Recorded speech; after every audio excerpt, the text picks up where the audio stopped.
오늘의 이야기는 우리가 잘 아는 그 총에 관한 것입니다.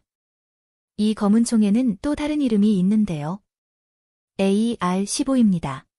AR-15에서 A는 아말라이트, R은 라이플, 즉 소총을 말합니다. 그러니 AR은 아말라이트의 총이란 뜻이 되는데요. 아말라이트는 미국의 총기 회사 이름입니다.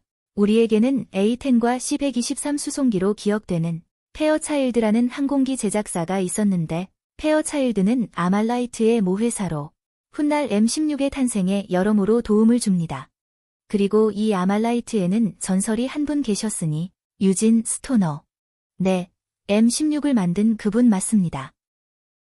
유진 스토너가 처음부터 M16을 만든 건 아닙니다. 그 전에 AR-10이라는 종이 먼저 있었습니다. 유진 스토너는 뛰어난 성능의 가벼운 총을 목표로 했고 그래서 그 당시 총의 소재론 혁신적인 알루미늄과 강화 플라스틱을 AR-10에 적용하여 약 3.4kg대의 총을 만들어냅니다. 이것이 어느 정도의 무게인지 우리가 잘 아는 총들과 비교해보면 M1 4.2kg, M3 그리스건은 3.7kg, 당시 경쟁 상대였던 M14는 4.1kg이었고요. K2는 최대 3.7kg이라고 합니다.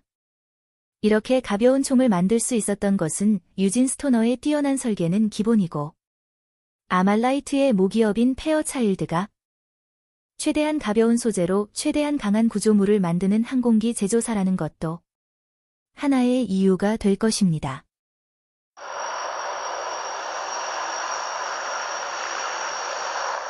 아말라이트는 이 AR-10으로 미 육군의 신형 제식 총기 사업에 도전하지만 테스트 도중 총열이 파열되면서 사업에서 탈락합니다.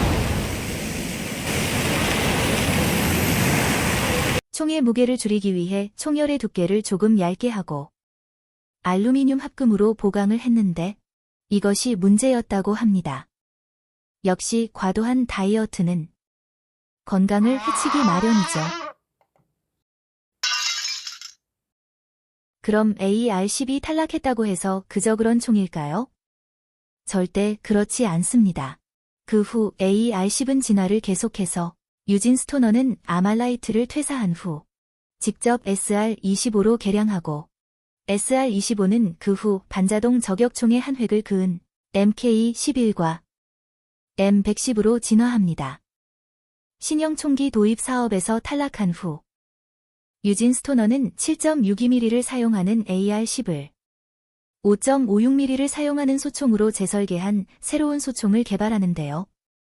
네, 이 총이 바로 AR-15입니다. 그리고 AR-15는 육군이 아닌 공군의 선택을 받게 됩니다. 무겁고 강력한 소총은 그리 필요치 않은 공군에게 AR-15는 괜찮은 선택이었나 봅니다. 공군은 기존 AR-15에서 몇 가지를 수정한 후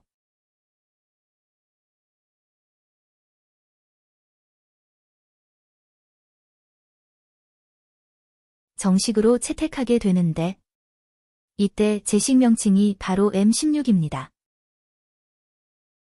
한편 신형 총기 도입 사업에서 M14를 선택한 육군은 행복했을까요?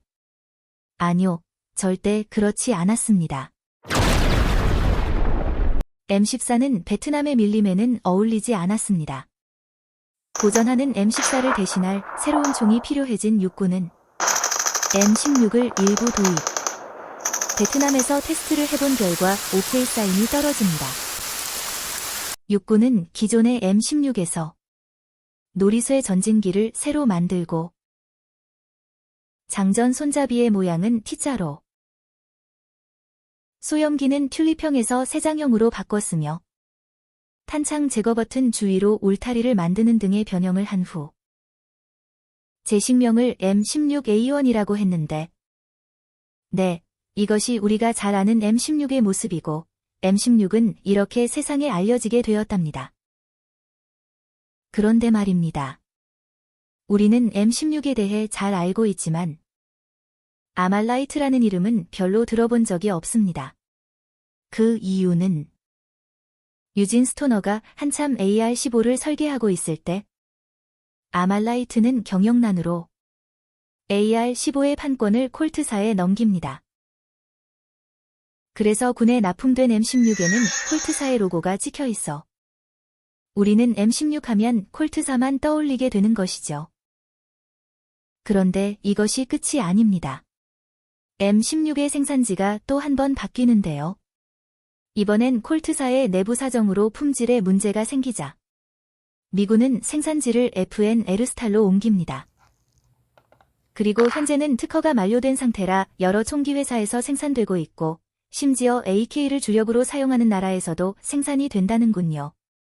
네, 오늘은 아직도 세계 곳곳에서 현역으로 활동 중이며 현대의 유명 총기들에게 그의 유전자가 스며 있는 우리가 잘 아는 그 총에 대한 이야기였습니다.